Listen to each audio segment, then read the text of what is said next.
For those of you guys who live in the state of California, you already know this. Um, but we have a huge, growing homelessness problem. And I'm going to talk to you about what things I think, in my opinion, are contributing to a lot of this. And there's even more things that I don't have information on. And I know for sure that these particular ones are definitely contributing to this. And on every, just so you guys that don't live here, on every bridge in every major city, under the freeway bridges, there's a growing amount of tents, people living in tents on every street in a big city. There's motorhomes parked on the sides of the roads with people living in them. I mean, living in these things because they can't afford a house and they can't afford to pay rent and they can't afford whatever the regular things that everybody else can afford. You know, almost everybody, especially in this state, is basically one paycheck away from being homeless.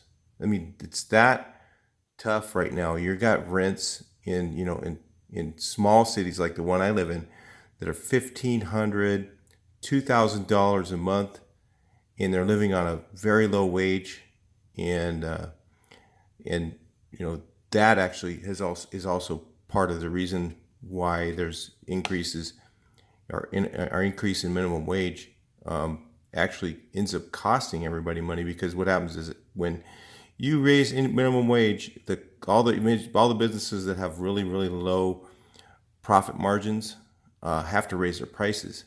So things like fast food restaurants, right away they raise their price, and when they do that, then it makes it harder for people to go out to eat or whatever. And that may not be affecting homelessness, but that's definitely affecting people's budgets, and little by little it actually tends to go towards homelessness. We're going to talk about this list here, a few things that maybe some taxes that you're not aware of and need to be aware of them. And because I'm in the building and trades business, I see them and you guys don't, some of you guys. So the first one is there is a tax on lumber. Every time you buy a stick of lumber per board foot, there is a small tax. And what that does is that contributes to the cost of building a house. And, the whole idea was, oh, well, we'll make these builders pay a higher rate, pay for this stuff. Well, what do you think happens? All it does is just transfer right through the builder and go right to the consumer. So our lumber tax has increased the price. So all you do is go to Home Depot and buy a piece of wood and look on there. It says on it, the lumber tax, what it is. You might say, oh, it's only a couple cents. But it's a couple cents when you're building a whole house. It's, thousands and thousands of dollars. Okay. And so that's contributing to homelessness. Another thing that's contributing to homelessness is, what about this 1% tax that, we had a temporary increase. Jerry Brown promised it was a temporary increase of 1% on sales. So that takes money out of everybody's budget every month.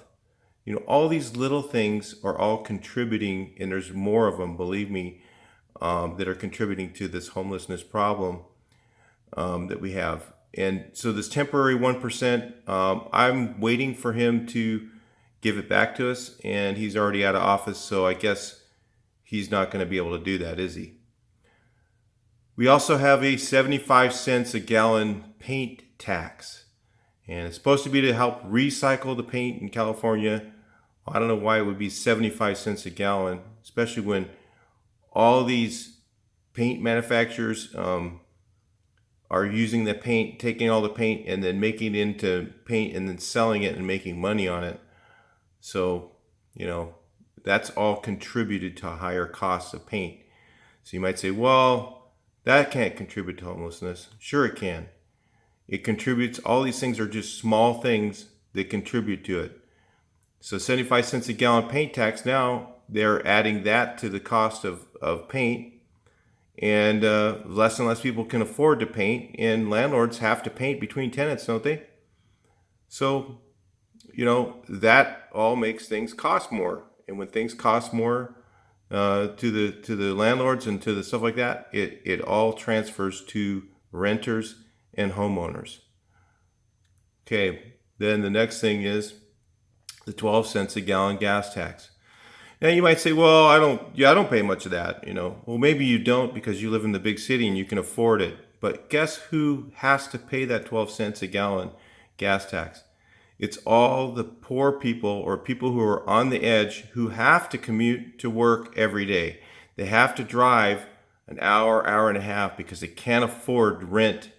I mean, up in the Bay Area right now, there are people living in motorhomes in near Google, Facebook, living on the streets in a motorhome because they can't afford to pay rent in the same city. So how do you think the person that cleans their house or the plumber who comes over and fixes their plumbing, or the roofer who has to drive all that way into town because he can't even afford to live anywhere but, like, let's say you live in the Bay Area, they has to live out in Modesto and drive all the way into town, or Los Banos, and drive all the way over to your house and pay 12 cents a gallon gas tax. How do you think that affects them? It affects them tremendously. It's the poor people that were affected by these taxes, not the rich. The people who, and you might say, well, I'm not rich, but you are privileged if you live in that city. If you live in the Bay Area cities and you can actually afford a house, you are seriously privileged. You're beyond privileged at this point, because it's, you're talking about houses that are approaching $1 million, and people that are $1 million is like not even, attainable to them. We're talking about, they just wish they had $50. So here's another big one, and this is something that people don't look at: diesel. So you might say, well, I don't have a diesel car, a diesel truck. It doesn't affect me. It doesn't affect the homeless. How does that affect the homeless? Sure it does. It affects the homeless way, way more than you might think. 20 cents a gallon we added to diesel. It only did 12 cents a gallon of gas. To 20 cents a gallon to those big diesel truck companies. We're going to get them and make them pay. Plus, they added another 5%, so it's about 35 or 40 cents a gallon they added to diesel. And you might say, well, that doesn't affect us. Sure it does. Let me tell you how. The cost of groceries, the cost of paint, anything heavy that goes in a truck that gets delivered went way up in price. Way up in price. And maybe you don't even notice it because it doesn't bother you. You don't see it. But it is happening. All of these taxes that Jerry Brown put into force, good old Jerry, he's cost everybody money and has increased the homelessness in this state tremendously. Listen, there's other things they've done. Increases in building codes. Check out this right here. I have a garage I built a couple of years ago. All right. Yeah, and I can afford it. I'm not poor, but I think about the poor people. I think we all should. Every corner of this garage has 1, 2, 3, 4, 5, 6, 7, 8, 9. All these earthquake straps on to hold this building down. It's ridiculous the amount of building code that is required to build a freaking garage. Okay, when's the last time in an earthquake that you saw a house that was 1,500 square feet or less that actually fell down during the earthquake?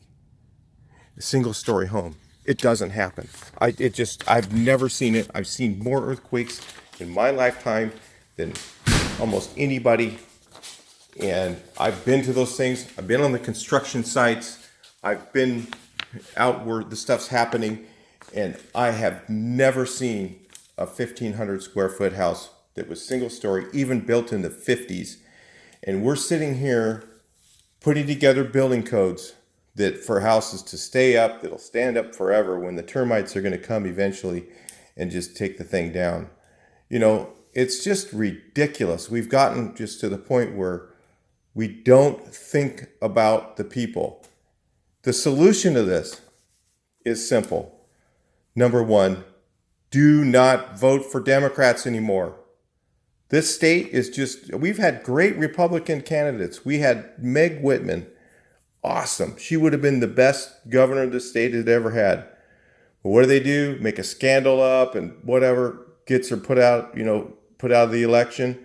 We had John Cox, another really good middle of the road Republican, who could have done some great things for this state. And thank God we had Arnold for 8 years. My God, at least he asked us what we wanted done. He didn't go and just do stuff on his own without getting voter approval. The other things that we could do for this homelessness problem, it's very simple. Make a simple building code. Make a building code for a house that's 1,500 square feet or less that completely makes sense. Get rid of the fire sprinkler thing. That's just ridiculous. Why the hell they got fire sprinklers on a home? I'll never, 90% of the houses don't have fire sprinklers. 2 people die in a whole year from fire sprinklers. We've had more people die from shootings than that. It's from a house that didn't have fire sprinklers. They have smoke alarms and everything else. It's all to protect the insurance companies. Come on. Let's get a building code that's really simple, for building a house. I'm not saying make it totally unsafe, but make it so that it makes sense for a smaller home only, and make it so that they can have a house, not an apartment, don't build up a whole bunch more condominiums. Who the hell wants to live in a condominium? Who's permanent? How do you feel permanent living in a condominium? You need a house with some land around it. Make everybody, even the poor people, feel like human beings again, and do something about this. But what do they want to do? Raise your taxes. And what do they do really for the state? What do they do? They put in a train. They're putting in $100 billion train that I sure as hell am not going to ride on. Listen, this train is elevated, 15, 20, 80 feet in the air. And we are in a state that has earthquakes going, and that train's supposed to go 200 miles on a track up that high. What do you think's going to happen when there's an earthquake? The pillars aren't going to fall down, but that train, I'm going to tell you right now, that son of a bitch is going to come off the tracks, and a lot of people are going to die.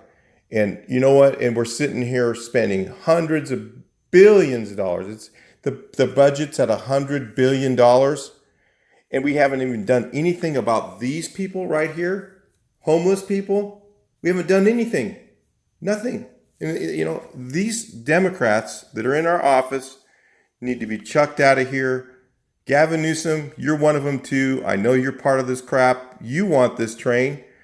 It's going to make all this, it's going to do all these things for the people. No, it's going to kill a whole bunch of people. That's what's going to happen.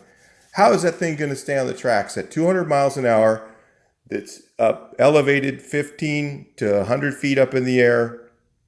There's places where it's that high. I've been over in Fresno where they're building the tracks. Just go down, go along the 99 right there, and you'll see those big elevated tracks way up in the air, and you'll know that is going to be a problem. When there's an earthquake and that train's up on that thing, it is coming down. There's nothing you can do. It's just going to happen.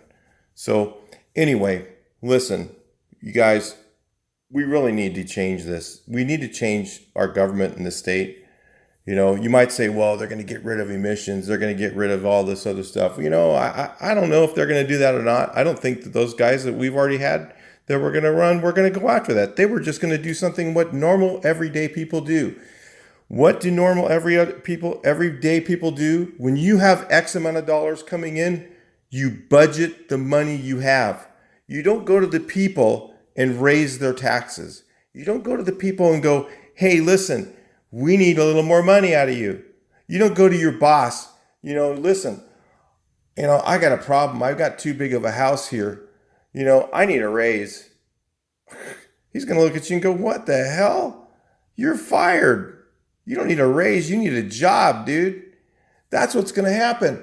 So, wean our government to be the same way that we would be if we were running it. Where if we only had, whatever 2,000 or 3,000 a month, you're going to figure out how to live on that. Okay? When our government has X amount of dollars coming in per month, they need to budget that and need to stay in that budget, not come after us for more money, not come to people for a higher tax rate on gas. All this stuff right here is contributed to reasons why there is more and more people on the streets.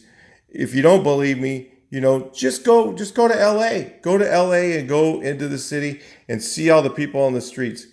Go to San Francisco area, Bay Area, any city, I don't care which one. You're going to see more people on the streets than you've ever seen. Go to Sacramento. Go look on the streets. There's more and more people. Sacramento even made a law that you can't even work on your own car at your house. What does that do to the people who are poor? People who are poor who can't even work on their own car? For God's sakes, that's how they get back and forth to work. They can't afford to go to mechanics. There's all these laws that are happening right now in this state that need to stop. The only way we're ever going to get it to stop is get the Democrats out of office. I'll talk to you in the next video. Please like, share, and subscribe, or dislike, or make a comment of some kind. Love to hear it. Thanks. Talk to you in the next video.